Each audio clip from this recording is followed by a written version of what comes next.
Okay, so I emptied out the bottom 2 trays. I dumped out all of the water that was in there. Those are empty now. And I took about half of what was in this one out.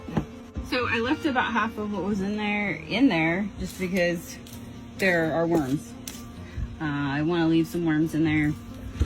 Worms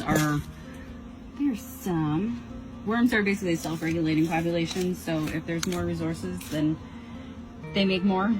If there's less resources, they just pull back on reproduction. So as long as there's some in there, whatever resources I provide them with, they'll create more. So this is kind of what it looks like when it goes in. I have coffee grounds, I have ground up paper. This is just like junk mail.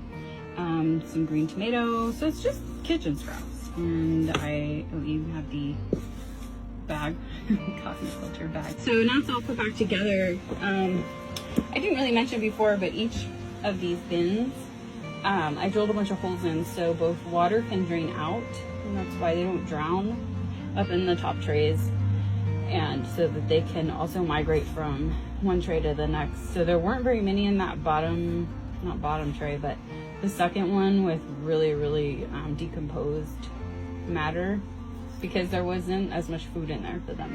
They migrate up to the higher one where there's more food. So there's more worms in this one because there's more resources. So in a few more days or a week or so, when I have more food, I'll do the same process with this one. I'll just take the things that aren't quite broken down all the way yet, leave them in there, take about half out. That's usually what I do. I take about half out. Some of the worms come out with it, and that's okay. That doesn't really hurt anything.